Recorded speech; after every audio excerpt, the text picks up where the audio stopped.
यार लोंडो को आइकू की सारी चीजें पसंद आ रही है, बस एक चीज है जिससे लोंडे खपाए भाई आइकू से।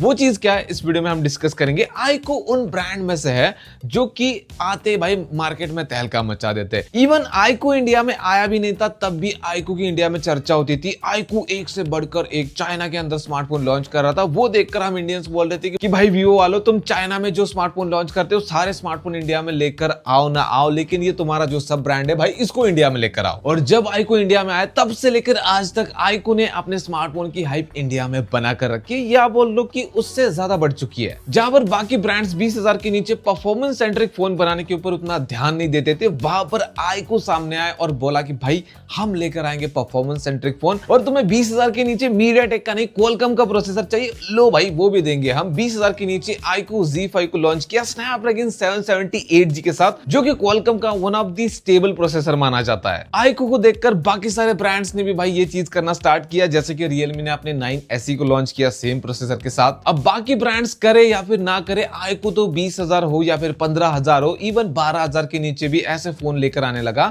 जिसमें परफॉर्मेंस को प्रायोरिटी दी गई। और सिर्फ परफॉर्मेंस नहीं, काफी सारे ब्रांड्स कॉस्ट कटिंग के लिए बस प्रोसेसर पावरफुल डाल देते, बाकी सारी चीजों के ऊपर बहुत सारी कॉस्ट कटिंग होती है। लेकिन आइकू के सीन में ऐसा नहीं था। आइकू काफी अच्छे से बैलेंस बनाकर चलता था। परफॉर्मेंस नो डाउट बहुत ऊपर रहती थी, लेकिन ऐसा नहीं कि बाकी चीजें बहुत नीचे रहती थी। आइकू की Z सीरीज हो, आइकू की नियो सीरीज हो या फिर आइकू की नंबर सीरीज हो, हर सीरीज ने लोगों का मन जीता। लेकिन एक चीज है जिसकी वजह से भाई बहुत ज्यादा डिसअपॉइंटमेंट फील करते लोग, वो है आइकू का लिमिटेड स्टॉक। मतलब लोंडे मन बना लेते कि भाई मुझे आइकू का एक महंगा स्मार्टफोन खरीदना है, बट मेरे पास उतना बजट नहीं है, तो मैं क्या करता हूँ, वेट करता हूँ, कुछ टाइम के बाद वो फोन सस्ता हो जाएगा और मैं खरीद लूंगा। और ये चीज सिर्फ आइकू के साथ नहीं, हम बाकी ब्रांड्स के साथ भी करते हैं। जैसे सैमसंग एप्पल का कोई फ्लैगशिप आता है, एक साल के बाद उसकी प्राइस कम हो जाती है। जैसे इस साल का iPhone 17 next year BBD sale में 50,000 के अराउंड मिलने के चांसेस बन जाते हैं, तो लोग एक साल वेट कर लेते हैं। वही चीज सैमसंग के साथ भी होती है कि सैमसंग के स्मार्टफोन भी टाइम के साथ सस्ते हो जाते हैं, OnePlus के भी होते हैं, गूगल पिक्सल के भी हो जाते हैं, बाकी और ब्रांड्स के भी होते हैं। लेकिन आइकू की स्ट्रेटेजी थोड़ी अलग रहती है। मान लो जनवरी 2026 में आइकू एक स्मार्टफोन लॉन्च करता है 50,000 रुपीज का। अब सबके पास उतना बजट नहीं होता, लेकिन काफी सारे गेमर्स ऐसा सोचते हैं कि भाई मुझे एक महंगा फोन खरीदना है गेमिंग के लिए,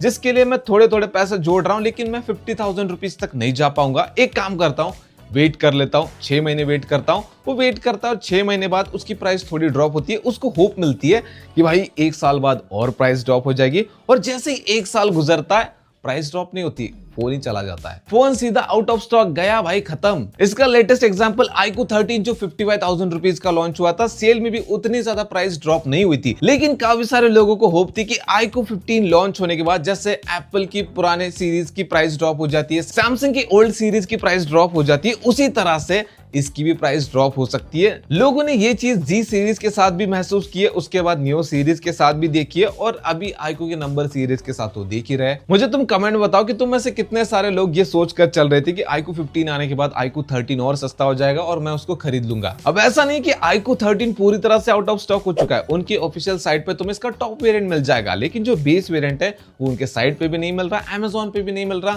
फ्लिपकार्ट पे भी नहीं मिल रहा, लेकिन वहां पर लेना नहीं चाहिए क्योंकि ऑफिशियल पार्टनर तो Amazon है। लेकिन आइकू ये चीज करता क्यों है जिससे कस्टमर दुखी हो जाते हैं? अगर तुम इसको आइकू के बिजनेस पॉइंट ऑफ व्यू से देखोगे तो इसका उनको फायदा ही है, क्योंकि किसी ब्रांड को फोन बनाते वक्त ये नहीं पता होता कि ये कितना चलेगा। जैसे एप्पल को नहीं पता था कि भाई एयर नहीं चलेगा, लेकिन उन्होंने स्टॉक बना के रखा, वो स्टॉक पड़ा हुआ, प्रोडक्शन को बंद करना पड़ा। अब उसी चीज से बचने के लिए आइकू लिमिटेड स्टॉक बनाता है, जिससे फायदा ये होता है कि स्टॉक पड़ा नहीं रहता। दूसरी तरफ भाई फोमो क्रिएट हो जाता है लोगों के बीच में कि कोई चीज लिमिट में मिल रही है तो भाई वो खास होगी। और दूसरी इंपॉर्टेंट चीज की ज्यादा स्टॉक है तो भाई भारी डिस्काउंट देना पड़ता है, क्योंकि स्टॉक भी खाली करना है। लेकिन यहाँ पर तो स्टॉक ही कम है तो डिस्काउंट ज्यादा देने की बात ही नहीं आती। अब लिमिटेड स्टॉक का फायदा ये होता है ब्रांड को कि भाई पहले तो फोमो क्रिएट हो रहा है, क्योंकि लोग सोच रहे कि लिमिटेड स्टॉक है मतलब खास है, और लिमिटेड है तो मुझे मिलेगा नहीं, तो मुझे जितने का मिल रहा है उतने का ही खरीदना चाहिए, बाद में आउट ऑफ स्टॉक हो जाएगा। दूसरा, ब्रांड वैल्यू बढ़ रही है क्योंकि लोगों के बीच में चर्चा हो रही है। तीसरा कि भाई फालतू का स्टॉक इन्वेंटरी में पड़ा नहीं है, जिसकी वजह से उसको खाली करने के लिए डिस्काउंट देना पड़ रहा है या फिर पीछे का प्रोडक्शन रोकना पड़ रहा है। लेकिन हाँ, कस्टमर के पर्सपेक्टिव से ये चीज अच्छी नहीं है। जैसे सैमसंग के और एप्पल के दो जनरेशन पुराने स्मार्टफोन भी अभी मिल रहा है। जैसे सैमसंग का S24 80,000 का आया था, अभी 40,000 का मिल रहा है, आधी प्राइस कम हो चुकी है। आईफोन 15 भी Amazon great Indian festival sale में 40,000 के अराउंड मिल रहा था, उसकी भी लगभग आधी प्राइस कम हो चुकी है। अब वैसा एक्सपेक्ट लोग आइकू से कर रहे हैं तो यहाँ पर कोई बुरी बात नहीं है, लेकिन आईकू दे ही नहीं रहा। आईकू भाई जब नया स्मार्टफोन आता है तो पिछले जनरेशन को डिसकंटिन्यू कर देता है। काफी सारे लोग आईकू के न्यू सीरीज के साथ भी यही माइंडसेट बना के चलते कि अभी 30,000 का मिल रहा है, एक साल बाद 20,000 के अराउंड मिल जाएगा। 20,000 भाई ये सेल में एक बार डिस्काउंट दे देते, उसके बाद इनका फोन कहाँ गया किसी को पता नहीं चलता, क्योंकि स्टॉक ही नहीं रहता। काफी सारे लोगों को ये भी इंतजार है कि आईकू न्यू 10R 20,000 के नीचे आएगा तब खरीद लेंगे, लेकिन वो भी आउट ऑफ स्टॉक हो जाएगा। आईकू न्यू 10 की भी काफी सारे लोग वेट करेंगे, 25,000 के नीचे आएगा।